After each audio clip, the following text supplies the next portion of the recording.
Bienvenue. J'espère que vous avez été très sages cette année, parce qu'on va voir ensemble certaines choses, notamment des objets insolites de Noël. Et oui, la mère Noël, ou Mamacita de Noël, est très séduisante et ne porte certainement pas que des vêtements molletonnés et quelque peu mémérisants. Bienvenue.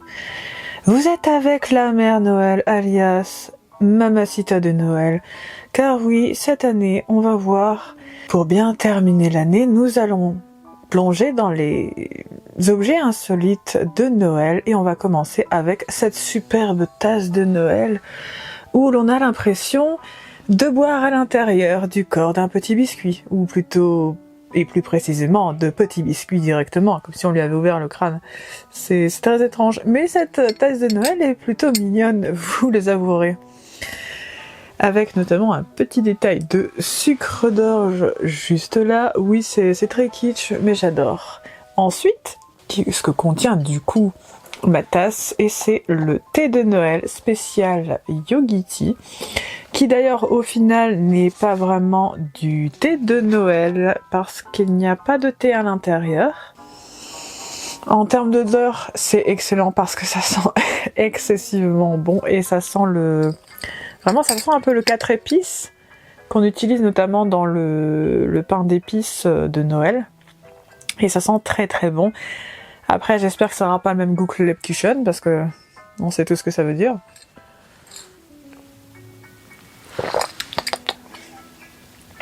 Il est plutôt bon.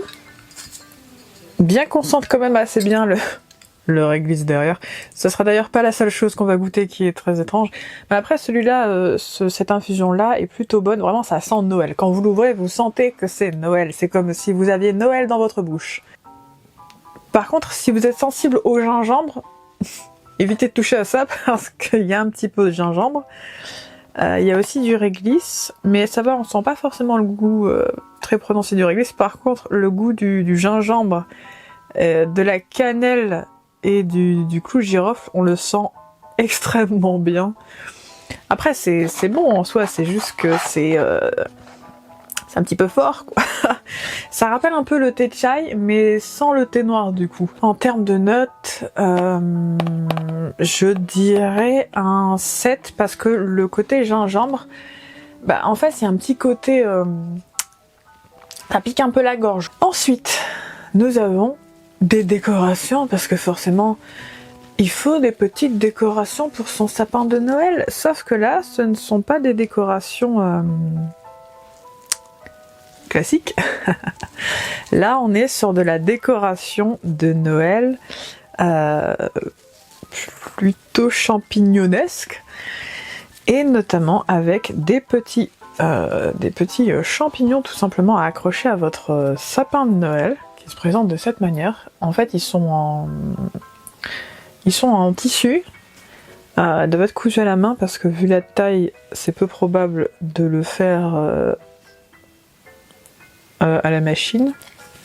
Je les ai trouvés à Ikea, et en fait, ça m'a inspiré du coup, notamment cette vidéo. Il y a deux choses dans cette vidéo qui m'ont inspiré de la faire, et c'est notamment celle-ci, où en fait vous avez du coup plusieurs autres petits champignons de plusieurs tailles, et vous allez pouvoir tout simplement les placer dans votre sapin de Noël, mais aussi, et là c'est là où il y a un petit plot twist, c'est que vous pouvez lancer un peu une quête aux champignons, avec vos convives notamment, et tout simplement essayer de leur lancer le défi de retrouver tous les petits champignons qui sont cachés dans le sapin.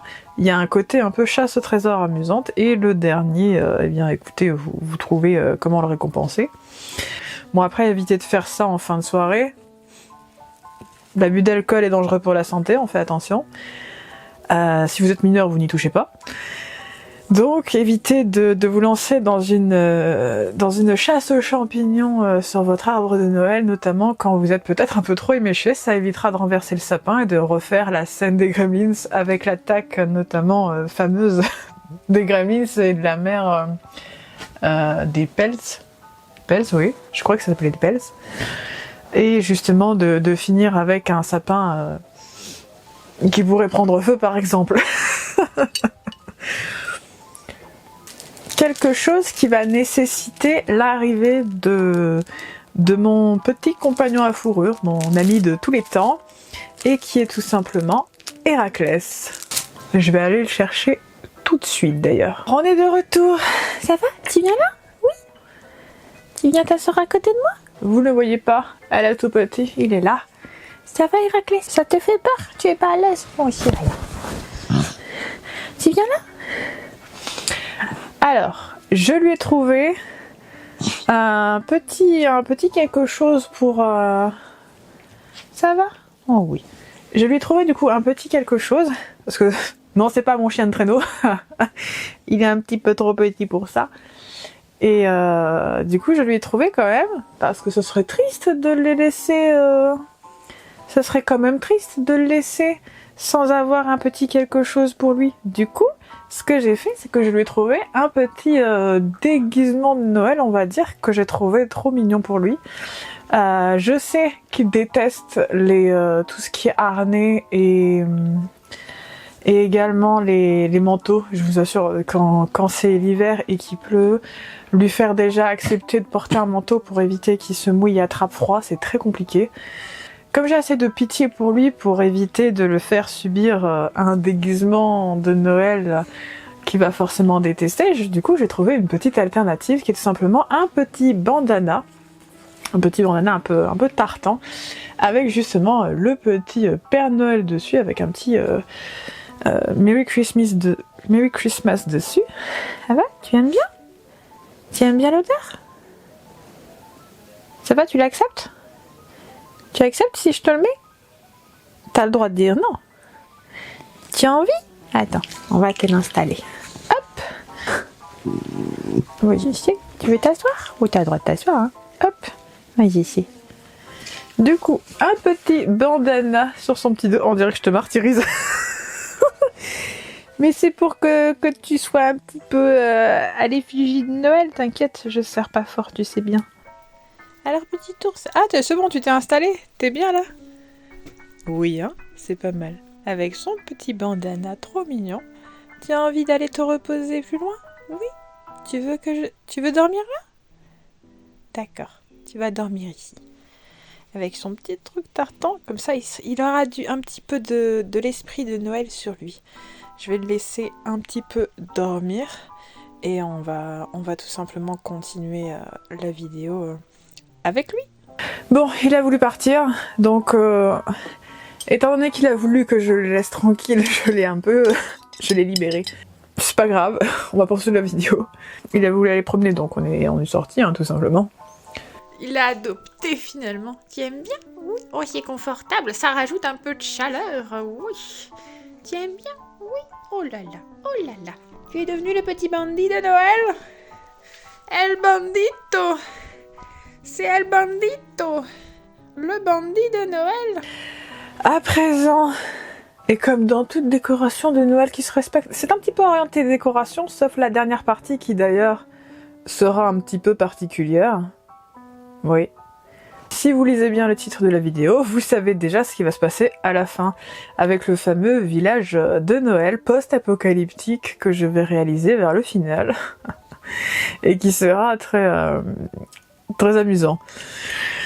Mais pour l'heure, et dans tout lieu où le Père Noël existe, ne vous en faites pas, bien entendu je ne révélerai pas que vous savez qui, vous savez quoi, parce qu'il y a peut-être des enfants qui passent par ici. Mais pour l'heure, on va construire une petite maison pour les lutins. Parce qu'après tout, quand c'est Noël, on pense à l'arbre de Noël, on pense à beaucoup de choses. Mais la mamacita de Noël, c'est qu'il est important de penser également aux petits lutins. Et oui, les petits lutins méritent une petite maison à la hauteur. Et c'est d'ailleurs exactement ce qu'on va leur construire. Et je vais vous présenter un peu le contenu de cette box que j'ai pu trouver. Il y a des mini sapins, de Noël. Un petit, c'est pas un tourniquet, c'est un carrousel de Noël avec pas pourquoi, mais apparemment les lutins auraient ça devant chez eux. Du coup, il se présente comme ceci. Effectivement, c'est très déco en bois, c'est très déco kitsch. J'aime beaucoup parce que Noël, c'est un peu le moment où on s'amuse justement avec ça. Et il y a un côté très artisanal et j'aime bien. Et j'avoue, je me demande qu'est-ce qu'un lutin pourrait bien faire avec, comme par hasard, un carrousel devant sa maison. Ça serait très privatif comme lutin. Il devient un peu questionnable ce lutin. Il y a des petites couronnes de Noël, notamment celle-ci, qui sera sûrement pour la porte. Après, il y en a une deuxième, mais je sais pas si c'est une couronne de Noël ou c'est du... Ou c'est un truc à... Ah, je pense que c'est pour les haies. En fait, c'est censé être du lierre. Bon, clairement, c'est pas le même type de feuille.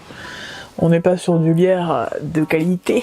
Ah, j'en ai fait tomber ma couronne de Noël. C'est pour décorer notamment les petites... Putain, c'est l'anarchie déjà. Il y a ensuite une petite luge, parce que ça serait quand même dommage de ne pas avoir un petit moyen de transport. Comme ça. C'est de la tristesse. J'ai ressenti beaucoup de tristesse en le faisant tomber. Ah, si déjà je fais pas tomber un cadeau, ce serait déjà bien. Du coup, la petite luge qui fait...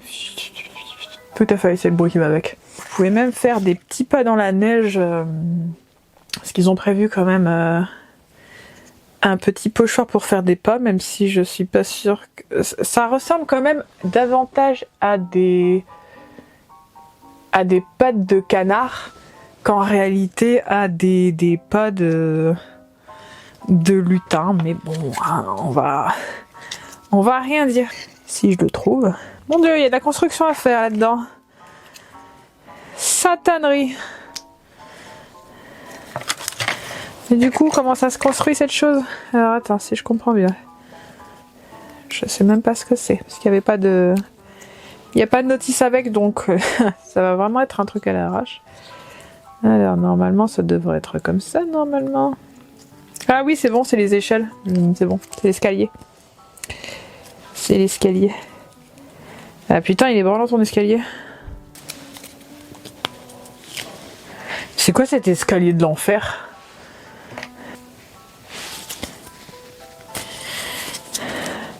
Mais par l'enfer, c'est dur à mettre ce truc. C'est censé être quand même construit par des enfants. Il n'y a pas d'enfant qui a assez de force pour mettre ça là-dedans, c'est pas possible. Je vous montrerai quand je l'aurai monté. Je vais vous montrer juste maintenant qu'est-ce que ça donne une fois que l'on l'installe. On va commencer par, bien entendu, mettre une porte. Ce sera plus simple. Petits escaliers, on peut déjà les mettre ici.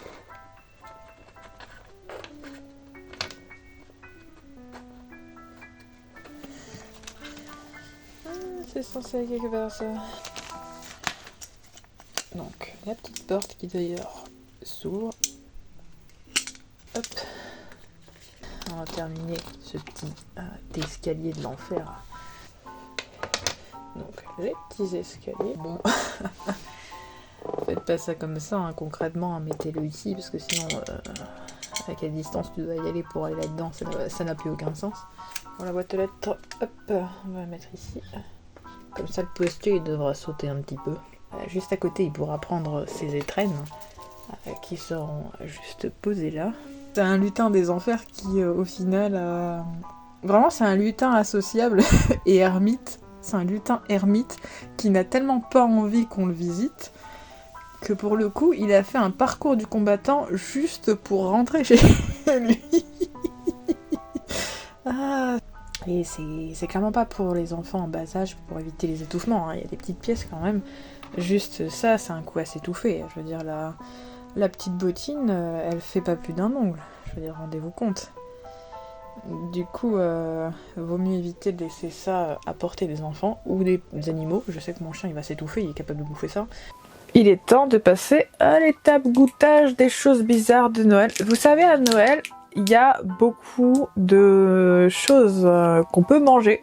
On est tous tentés de manger du chocolat, etc. On a toujours une tendance à déguster un peu les mêmes choses. Et je me suis dit, tiens, et si je trouvais quelque chose qui sort de l'ordinaire? Et en fait, j'ai trouvé ceci, qui, à mon sens, est globalement une hérésie. Et c'est tout simplement du nougat, ou du touron, goût rhum raisin. Je pense que ça se voit déjà sur mon visage que je suis pas très convaincue. C'est juste que le rhum raisin, ça, c'est non. Donc là, je me suis dit, tiens, et si on goûtait cette satanerie afin de voir si effectivement c'est bon ou pas. Alors c'est lactose free et c'est sans lactose et sans gluten. Parce que je suis allergique, donc il a fallu quand même trouver des choses qui sortaient de l'ordinaire et qui étaient sans allergènes. Donc autant vous dire que c'était une double mission. J'ai déjà goûté beaucoup d'aliments insolites, donc j'ai pas spécialement peur du truc, c'est juste que je sais que j'aime pas ça. Je déteste le rhum raisin, d'ailleurs on est beaucoup à nourrir une profonde détestation pour le rhum raisin. On va goûter, écoutez.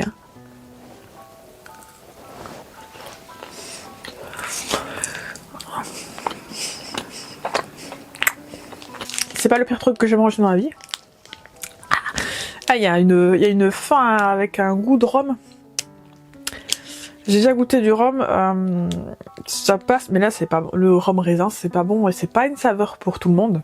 Sincèrement, ça vaut un... ça vaut 4. Ça se mange, mais c'est pas bon. Qu'est-ce qu'on va choisir après comme objet insolite? Vu qu'on a mangé un petit peu, on va boire un petit peu aussi. Je vais vous présenter maintenant du vin chaud de Noël qui a notamment, c'est ce petit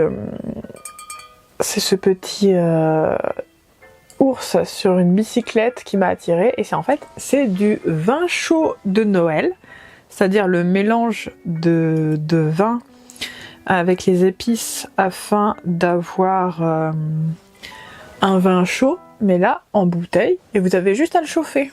Ça a été créé d'ailleurs avec du vin rouge allemand. J'ai trouvé ça à grands frais il y a quelques semaines. On va pouvoir goûter ce petit vin chaud de Noël. Bien entendu, l'alcool est à consommer avec modération, et si vous êtes mineur, vous n'y touchez pas. Parce que vous êtes mineur et c'est illégal. Maintenant que ça c'est dit, on va passer à la dégustation. Je n'ai pas envie de finir par terre d'ici la fin de la vidéo, donc on va clairement consommer ceci avec modération. Je vais le chauffer, je reviens et je le goûte avec vous pour tout simplement vous donner mon avis objectif en tant que passionné de vin.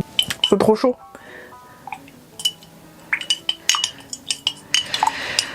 Sinon vous, comment ça va?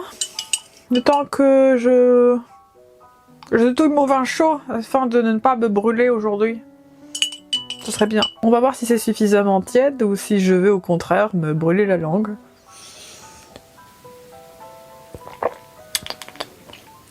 Alors, il est buvable. Après, c'est pas le meilleur vin rouge que j'ai goûté. C'est ce que c'est clairement du vin chaud de Noël qu'on prend parce qu'on n'a pas le temps d'en faire soi-même. Parce que ça prend quand même du temps de faire du vrai vin chaud de Noël. Après, ça se boit. Je dirais qu'il vaut quand même un 6. Je suis quand même agréablement surprise par la qualité du vin rouge. Comment vous vous sentez? Comment vous vivez aussi les fêtes? Être seul à Noël, c'est pas grave. Ni même pendant les fêtes. Si vous avez des amis ou... Si vous passez les fêtes en famille, tant mieux. Si vous avez au contraire, vous ne passez les fêtes que en solitaire, c'est pas grave. C'est très dur pour beaucoup de personnes. Et pour diverses raisons d'ailleurs. Je sais que je vais faire un Noël en famille, je peux vous assurer que j'aurais préféré être seule. Après il y a des personnes qui sont seules à Noël et qui le vivent mal aussi. Il y a un peu de... Enfin il y a de la tristesse de chaque côté. Cela n'amoindrit pas vos qualités ou même vos valeurs sous prétexte que vous célébrez les fêtes ou vous ne les célébrez pas. C'est pas grave en fait, vous faites ce qui importe pour vous et non pas juste vous plier à un conditionnement ou à un dictat sociétal sous prétexte qu'il faudrait forcément passer les fêtes en famille ou avoir des personnes avec qui passer le nouvel an. C'est pas grave en fait si vous le fêtez seul ou si vous le fêtez pas. Vous faites comme vous l'entendez et c'est très bien comme ça. Si vous avez besoin et que vous vous sentez seul pendant les fêtes, bah écoutez, envoyez un petit message, hein, ça me dérangera pas du tout de vous répondre et de vous remonter un peu le moral si vous allez pas bien, c'est normal en fait. Je profite du fait d'avoir une toute petite chaîne YouTube pour pouvoir répondre assez facilement à la plupart des personnes qui m'ont contacté d'ores et déjà. Si vous avez besoin de parler à quelqu'un ou quoi que c'est, effectivement, n'hésitez pas à parler à des personnes de votre mal-être parce que pendant les fêtes, c'est quand même, on va pas se mentir, c'est quand même assez lourd hein, comme ambiance. Et ça ne vous rend pas inférieur ou supérieur selon si vous avez de nombreuses personnes avec qui être à Noël ou pendant le Nouvel An, ou si au contraire vous êtes extrêmement seul.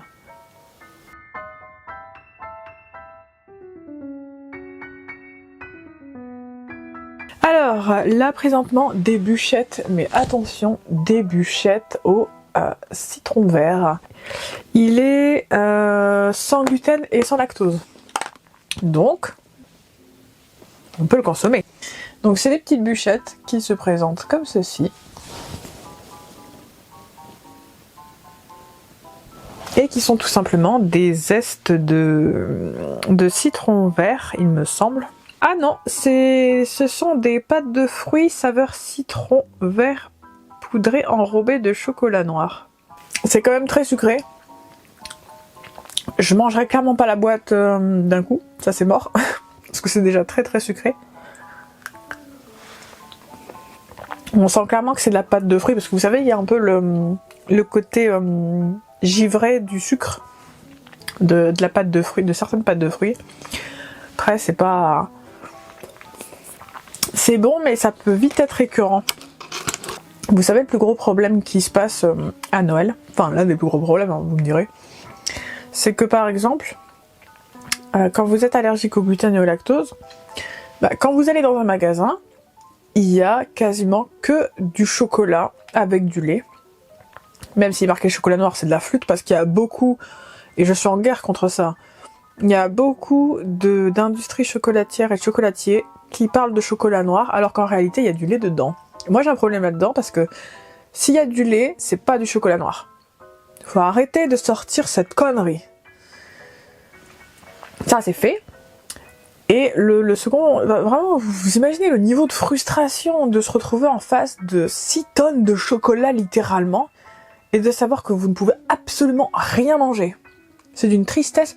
Je sais qu'à chaque fois que j'ai mes périodes rouges et que c'est la période de Noël, si j'ai le malheur de passer à côté d'un rayon chocolat, ce qui arrive tout le temps parce que dès que tu rentres dans un magasin, c'est dire et le chocolat c'est en première ligne, ça et le foie gras, bon le foie gras j'y touche pas parce que non. Et pour beaucoup de raisons, je touche pas au foie gras, notamment la maltraitance animale, parce que le fait de le gavage en fait va totalement à l'encontre de mes valeurs morales. Et en deuxièmement, mais en second temps, mais très loin, c'est le fait que c'est trop riche.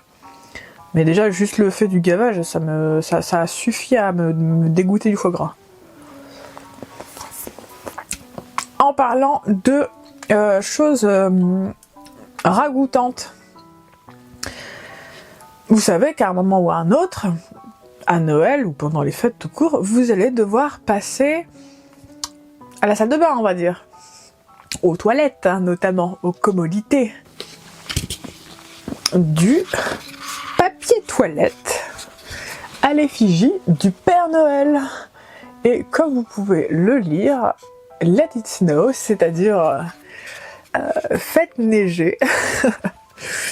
ce qui est plutôt drôle. J'avoue, il y a une partie beauf un peu à l'intérieur de moi qui a beaucoup ri en voyant ça, parce que pour le coup c'est vraiment make it rain, let it snow, fait neiger, mais du coup pas forcément de la neige ou un autre type de neige en tout cas. Je me suis dit que ça pourrait être sympa de mettre ça dans mes toilettes en fait. Durant les fêtes, je vais effectivement mettre ceci dans ma salle de bain, dans mes toilettes. Ce sera justement sur le petit portant de papier hygiénique à l'origine, où il y aura ce magnifique papier toilette avec des petits rennes et des sapins de Noël dessinés dessus, parce qu'au moins vous pourrez littéralement vous torcher avec le Père Noël. Je sais pas si cette blague elle sera gardée au montage. Ah, ça m'a beaucoup fait rire, vraiment beaucoup. J'ai un humour sombre, mais j'ai aussi un humour parfois je suis très bon public, et j'avoue que ça m'a beaucoup fait rire. J'avoue, je suis fan de décoration de Noël, je l'avoue, sans honte et sans vergogne. Et j'ai trouvé tout simplement des petites formes à mettre sur le sol, notamment avec des bombes de neige, pour la décoration notamment. Et c'est tout simplement 2 éléments avec... En premier lieu, un petit lutin de Noël.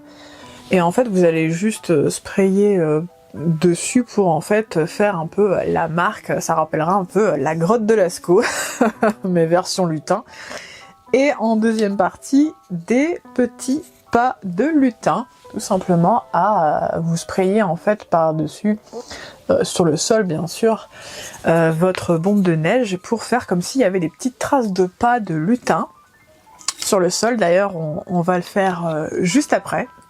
Il y a eu un terrible accident de Noël. J'ai essayé de faire un truc, mais au final ça a dérapé. Bon, après il y a des petites traces de pas là, ça va, j'ai réussi. Mais j'avoue, la dernière partie a été un peu l'anarchie. Et pour finir, le fameux village de Noël avec des petites maisons. Certes, vous me direz que c'est un classique de Noël de faire des petites maisons en pain d'épices. Certes, c'est vrai, mais pas ma version. Parce qu'effectivement, j'ai l'intention, juste maintenant avec vous, de faire un petit village de Noël, mais version post-apocalyptique, comme si au final un lutin avait littéralement pété un câble et avait décidé de ravager un village de maisons en pain d'épices entier.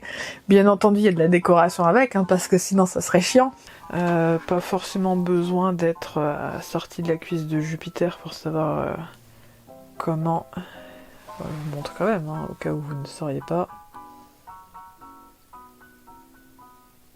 Putain, c'est vachement dur. C'est pas quelque chose qu'on doit dire souvent à certaines personnes. Bref, un coup de vent et il n'y aura absolument plus rien qui tiendra. Ce sera comme l'une des maisons des 3 petits cochons, où le loup a soufflé et sa maison elle a fini par terre. Mais plutôt... le but c'est quoi là? C'est de faire comme McFly Carlito, d'essayer de faire tenir des cartes? C'est quoi le délire? C'est censé tenir ça? C'est quoi ce bordel? Parce que réussir à faire tenir juste un village de Noël sur place, mais c'est des... Il y a beaucoup de déception dans mon corps actuellement. Bon, à présent que j'ai réussi à faire tenir ces putains de maisons de Noël, on ouvre elle paquette. Oui, parce qu'il y a des âmes perdues. Je sais pas si vous allez voir. Minuscule. Des petites chauves-souris et des petites têtes de mort, j'avoue. Ça m'a fait rire tout de suite. Je vais en installer une ici. Si elle veut bien tenir. S'il te plaît, tiens. Tiens-toi la vie. Oh, les pauvres habitants. On est sur un village de Noël qui a fort mal tourné. Et au début ça a été juste cette maison là qui s'est effondrée parce que c'était l'apocalypse. Donc ça a un peu dégénéré effectivement, oui. Le lutin très mauvais en architecture n'a pas supporté que les autres se moquent de sa maison, alors du coup il a un petit peu craqué. Mais ça va mieux. Et sur ces mots et cette espèce de vision troublée et troublante, de mon fameux village de Noël qui a dégénéré quelque peu. Je vous souhaite un excellent Noël. Mais bon, c'est Noël, hein, et un Noël qui ne tourne pas mal, et bien ce n'est pas Noël. Sur ce, passez de bonnes fêtes. À bientôt.